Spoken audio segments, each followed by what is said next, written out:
بنایا ہے، لہذا اعتدال سے اگر ہم آگے بڑھیں گے تو وہ بھی غلط، اور اگر اعتدال سے نیچے ہٹیں گے تو وہ بھی غلط۔ افراط کیا ہے؟ افراط یہ ہے کہ ہم میں سے بہت سے لوگ ایسے ہوتے ہیں جو ہر چیز کو تعویذ سے جوڑتے ہیں، پیٹ میں درد ہو تعویذ، سر میں درد ہو تعویذ، کاروبار نہیں چل رہا ہو تو تعویذ، جھٹکا لگ گیا تو تعویذ، ٹھوکر لگ رہی گر گیا تو تعویذ، سفر میں جا رہے ہیں تو تعویذ، یعنی ہر جگہ تعویذ ہی تعویذ، اور یہ سمجھتے ہیں سارا کام کاروبار سب تعویذ سے ہوتا ہے۔ یہ ہے افراط، یہ غلط ہے۔ اور تفریط کا مطلب یہ ہوتا ہے کہ کچھ لوگ ایسے بھی ہیں جو تعویذ کو کھلم کھلا کہتے ہیں شرک ہے، کھلم کھلا کہتے ہیں کفر ہے، یہ غلط ہے، دونوں غلط ہے۔ صحیح بات کیا ہے؟ جو علماء نے لکھا ہے، تمام علماء تقریباً جو محدثین ہیں وہ لکھتے ہیں اس حدیث کی شرح میں، حتیٰ کہ جو غیر مقلدین جو علماء ہیں، جن کو غیر مقلدین اپنا پیشوا مانتے ہیں، جیسے علامہ ابن تیمیہ رحمہ اللہ اور قاضی شوکانی رحمہ اللہ۔ علامہ ابن تیمیہ کی کتاب ہے، اس کا نام ہے مجموع فتاوی شیخ الاسلام، شیخ الاسلام علامہ ابن تیمیہ کی فتاوی کی کتاب ہے، اور بہت بڑی کتاب ہے، کئی جلدوں میں، غالباً 30 32 35 اس سے زیادہ جلدوں میں ہے غالباً۔ اور قاضی شوکانی نے حدیث کی ایک کتاب لکھی ہے، اس کا نام ہے نیل الاوطار۔ میں صرف 2 کتاب کا نام دے رہا ہوں، باقی بہت ساری کتابوں میں محدثین نے لکھا ہے۔ تو ان علماء نے یہ لکھا ہے کہ تعویذ جھاڑ پھونک کرنا یہ چند شرائط کے ساتھ جائز ہے۔ کیا شرائط ہے؟ ایک شرط یہ ہے کہ تعویذ کے کلمات قرآن سے ہوں، یا نبی اکرم صلی اللہ تعالی علیہ وسلم نے جو دعائیں سکھائی ہیں ان دعاؤں کے ذریعے سے ہو، یا ایسے جملوں کے ذریعے ہوں جن جملے کے معنی معلوم ہو، اور اس میں کوئی کفریہ شرکیہ جملہ نہ ہو، شیطان سے مدد نہ لی گئی ہو۔ ایسے انسان تعویذ کو مؤثر بالذات نہ سمجھے۔ مؤثر بالذات کا مطلب تعویذ ہی سے ٹھیک ہوتا ہے، یہ سمجھے، یہ مطلب ہوتا ہے۔ اگر کوئی سمجھتا ہے کہ اللہ ٹھیک نہیں کر رہا ہے، تعویذ سے ٹھیک ہو رہا ہے، تو یہ غلط ہے۔ تو اگر اس طرح کی چیزیں نہیں ہیں اور تعویذ انسان بنا لیتا ہے، پہن لیتا ہے، تشتری میں لکھ لیتا ہے، کاغذ میں لکھ لیتا ہے، لٹکا لیتا ہے، یہ سب جائز ہے۔ علامہ ابن تیمیہ نے، قاضی شوکانی نے، اور احکام القرآن میں علامہ قرطبی نے اور دیگر علماء نے اس کو لکھا ہے، تمام محدثین تقریباً یہ لکھتے ہیں۔ تعویذ یہ ہے۔ اور اس میں تفریط کیا ہے؟ تفریط یہ ہے کہ آدمی یوں ہر تعویذ کو کہے کہ ناجائز ہے، حرام ہے، غلط ہے، فلانا ہے، تو یہ غلط ہے۔ اچھا، تعویذ کی اجرت کے بارے میں جیسے بخاری کی روایت سامنے آئی کہ اجرت لینا بھی جائز ہے، اس میں بھی افراط و تفریط پائی جاتی ہے۔ کیا پائی جاتی ہے؟ اس میں کیا ہے؟ اس میں یہ ہے کہ بہت سے لوگ جو تعویذ گنڈے کا کام کرتے ہیں، جھوٹ موٹ کا، کسی پہ سوار ہے بھی نہیں، بتاتے ہیں کہ آپ کے اوپر سوار ہے، کسی پہ جھٹکا ہے بھی نہیں، اس کو بتا رہے ہیں کہ جھٹکا ہے، کسی کے گھر میں کچھ ہے بھی نہیں، جھوٹ موٹ کا گئے اور آنکھ بند کر لیا، آدمی سمجھتا ہے کہ بہت بڑا پہنچا ہوا آدمی ہے، آنکھ بند کر کر لیا، اور اس کے بعد جو بولا ہاں آپ کے یہاں تو جٹ ہے، بہت بڑا ہے، 50 سے زیادہ ہے، گھما ہوا ہے، اور پورے گھر کو قبضہ کیا ہوا ہے، آپ کا علاج جائے گا 15,000 روپے دیں گے۔ تو یہ جو جھوٹ جھاٹ بول کر کے، غلط طرح بول کر کے تعویذ دعا کر رہے ہیں، تعویذ گنڈا کر رہے ہیں، یہ ناجائز و حرام۔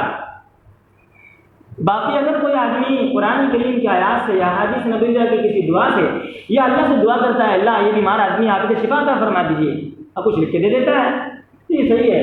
اور اگر اسے اجرت مل بھی جاتی ہے یا مانگ بھی لیتا ہے تو یہ بھی صحیح ہے۔ یہ صرف اعتدال کی بات ہے، اس سے زیادہ جو ہوتا ہے وہ اعتدال سے ہٹ کرے۔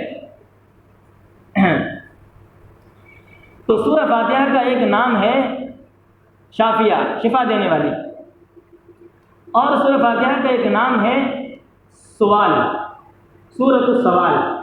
سوال کے معنی آتا ہے مانگنا، کیونکہ اس سورت میں اللہ تعالیٰ نے مانگنے کا طریقہ بتایا ہے۔ دیکھیے، جب کوئی آدمی کسی سے کچھ مدد لینے کے لیے جاتا ہے، مانگنے کے لیے جاتا ہے، تو کہتا ہے کہ آپ ہمدرد ہیں، آپ بڑے اچھے انسان ہیں، آپ سخی ہیں، آپ تو دینے والے ہیں، اللہ پاک نے آپ کا مزاج ایسا بنایا ہے کہ آپ لوگوں کے کام آتے ہیں، بانٹوں کو تعریف کرتا پھلاتا ہے۔ اور پھر اس کے بعد اس سے کہتا ہے کہ دیکھیں نا مجھے ضرورت ہے، اگر آپ یہ کام کر دیں تو آپ کو بڑا احسان ہوگا۔ یہ مانگنے کا طریقہ ہے، اور یہی مانگنے کا طریقہ اللہ پاک نے سورہ فاتحہ میں سکھایا ہے۔ الحمدللہ رب العالمین، پہلے ہم اللہ سے مانگتے ہیں، تمام تعریف اس اللہ کے لیے جو تمام جہان والوں کا رب ہے، الرحمن جو نہایت مہربان ہے، رحیم بہت بڑا رحیم ہے، مالک یوم الدین روز جزا کا مالک ہے، ایاک نعبد اللہ ہم تیری ہی عبادت کرتے ہیں اور تجھی سے مدد مانگتے ہیں۔ یہ اللہ کی تعریف ہوئی پہلے، اب اللہ کی تعریف ہو رہی ہے، اب اللہ ایسے ہے، آپ ویسے ہیں، آپ کے اندر یہ خوبیاں ہیں، ساری چیزیں آپ کی ہیں، پھر کہتے ہیں اہدنا الصراط المستقیم، اب ہم کمزور بندے آپ سے یہ مانگتے ہیں کہ آپ صراط المستقیم پر چلائیے۔ تو اللہ پاک نے اس صورت میں ہمیں مانگنے کا طریقہ سکھایا ہے، اسی لیے اس صورت کا نام سورۃ السوال بھی ہے۔ اب آگے دیکھیں آیت کریمہ کا ترجمہ، الحمدللہ رب العالمین، الحمد تمام تعریف اللہ کے لیے۔ دو لفظ تعریف کے لیے استعمال کیا جاتا ہے، ایک حمد اور ایک مدح، یاد رکھنا چاہیے۔ حمد کہتے ہیں ایسی تعریف کو جو کسی کی ذاتی خوبی پر، ذاتی کمال پر تعریف کی جائے، اور یہ صرف اللہ تعالیٰ کے یہاں ہے۔ ہمارے اور آپ کے اندر جتنی خوبیاں اور جتنے کمالات ہیں وہ سب اللہ کی دی ہوئی ہیں، ہماری اپنی کچھ نہیں ہے۔ اگر اللہ پاک نے کسی کو حسن و جمال عطا فرمایا ہے تو اس کا اپنا ہے، اگر اللہ پاک نے کسی کو علم و ہنر سے نوازا ہے تو اس کا اپنا ہے یا اللہ کا دیا ہوا ہے۔ اللہ نے اگر کسی کو صحت عطا فرمائی ہے تو صحت اس کی اپنی ہے یا اللہ کی دی ہوئی ہے۔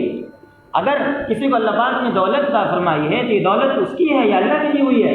اللہ کی دی ہوئی ہے۔ تو ہمارے اندر جتنی خوبیاں ہیں اور کمالات ہیں وہ سب اللہ کی دی ہوئی ہیں، اس لیے ہماری ذاتی خوبی نہیں ہے بلکہ مستعار ہیں اور دی ہوئی ہیں۔ لیکن اللہ تعالیٰ کی جتنی خوبیاں ہیں وہ سب اللہ کی ذاتی ہے، اللہ کو کسی نے دیا نہیں ہے۔ اور تو حمد ایسی ذات کی تعریف کی جاتی ہے جو ذات خوبیوں کا مالک ہو اور وہ خوبیاں ان کی ذاتی ہو، لیکن مدح میں ایسی بات نہیں ہے، چاہے ذاتی خوبی ہو چاہے ذاتی خوبی نہ ہو، وہ اگر کسی کی تعریف کی جاتی ہے تو مدح کہلاتا ہے۔ الحمدللہ تمام تعریفیں اللہ کے لیے، تمام تعریفیں ہمارے اور آپ کی طرح اگر تعریف ہوتی ہے، اگر آپ کہیں چلے گئے اور آپ کو کوئی موسم اچھا لگا اور موسم کی آپ تعریف کر رہے ہیں کتنا سہانا موسم ہے، در حقیقت وہ اللہ کی تعریف ہو رہی ہے، اس لیے کہ اس سہانے موسم کو بنانے والا اللہ ہے۔ اگر آپ سمندر کے کنارے گئے اور وہاں کی لہریں دیکھ کر آپ کو مزہ آیا اور آپ کہتے ہیں سبحان اللہ کتنا اچھا لگا دیکھنے میں، تو اس کا اپنا کمال نہیں، وہ اللہ نے بنایا ہے۔ اگر آپ کسی بلڈنگ کو دیکھ کر آپ کہیں کتنا خوبصورت، کتنی خوبصورت یہ بلڈنگ بنی ہوئی ہے، تو یہ کسی کی ذاتی نہیں ہے بلکہ یہ اللہ کی بنائی ہوئی ہے۔ ایسے ہی ہم چاند کی تعریف کرتے ہیں، سورج کی تعریف کرتے ہیں، یہ ہواؤں کی تعریف کرتے ہیں، فضاؤں کی تعریف کرتے ہیں، یہ تمام تعریفیں در حقیقت اللہ کی تعریف ہوتی ہیں، اس لیے کہ اللہ نے تمام چیزوں کو بنایا ہے۔ الحمدللہ رب العالمین تمام تعریفیں اللہ کے لیے جو تمام جہان والوں کا رب ہے۔ رب کے معنی آتا ہے پالن ہار، تربیت کرنے والا۔ اللہ تعالیٰ ہی در حقیقت پالن ہار ہے، اللہ ہی در حقیقت تربیت کرنے والے ہیں۔ اگر اللہ کسی کی تربیت نہ کرنا چاہے اور پوری دنیا کے لوگ اس کی تربیت کرنا چاہے تو اس کی تربیت نہیں ہو سکتی۔ اللہ پاک نے قرآن کریم میں ایک جگہ فرمایا وَلَوْلَا فَضْلُ اللَّهِ عَلَيْكُمْ وَرَحْمَتُهُ مَا زَكَىٰ مِنكُم مِّنْ أَحَدٍ أَبَدًا وَلَٰكِنَّ اللَّهَ يُزَكِّي مَن يَشَاءُ۔ اگر تم پر اللہ کا فضل و کرم نہ ہو تو تم میں سے ایک بھی آدمی تربیت یافتہ نہیں ہو سکتا۔ تربیت یافتہ کون کرتا ہے؟ وَلَٰكِنَّ اللَّهَ يُزَكِّي مَن يَشَاءُ، جس کی اللہ چاہتا ہے تربیت کر دیتا ہے۔ اب دیکھیں چھوٹی مٹی مثال تو دور کی ہے، سرور کائنات صلی اللہ تعالی وسلم سے بڑھ کر کائنات میں کوئی ہستی ہے؟ نہیں ہے۔ آپ خاتم النبیین ہیں، آخری نبی ہیں، اللہ تعالیٰ کے بعد سب سے بڑا مقام مرتبہ آپ کا ہے، بعد از خدا بزرگ تو یہ قصہ مختصر، لیکن آپ کے چہیتے چچا ابو طالب مسلمان نہیں ہو سکے، کلمہ نہیں پڑھ سکے۔ آپ چاہتے تھے، آپ نے کوشش بھی کی، اور آخری عمر میں جب سانس نکلنے والی تھی آپ کہہ رہے تھے کہ صرف کان کلمہ آپ کہہ لو میں اللہ کی سفارش کر دوں گا، لیکن اللہ تعالیٰ کو منظور نہیں تھا۔ تو اصل تربیت کرنے والا رب العالمین، پروردگار عالم ہے، رب العالمین۔ اچھا، العالمین کے معنی، عالمین یہ عالم کی جمع ہے، اور عالم کے معنی آتے ہیں دنیا، جہان۔ دنیا ایک نہیں ہے بلکہ بہت ساری دنیا ہے، جیسے دیکھیں عالم برزخ، عالم دنیا، عالم آخرت، پھر انسانوں کی دنیا، جناتوں کی دنیا، فرشتوں کی دنیا، حیوانوں کی دنیا، چرندوں کی دنیا، پرندوں کی دنیا، تو بہت ساری دنیا ہے۔ اسی لیے کہا رب العالمین، تمام جہان والوں کا اللہ ہے۔ آگے اللہ تعالیٰ کہتے ہیں الرحمن الرحیم، جو بڑا مہربان ہے، الرحیم نہایت رحم کرنے والا ہے۔ اس کے بارے میں نے بسم اللہ الرحمن الرحیم کے تحت میں نے بیان کر دیا ہے۔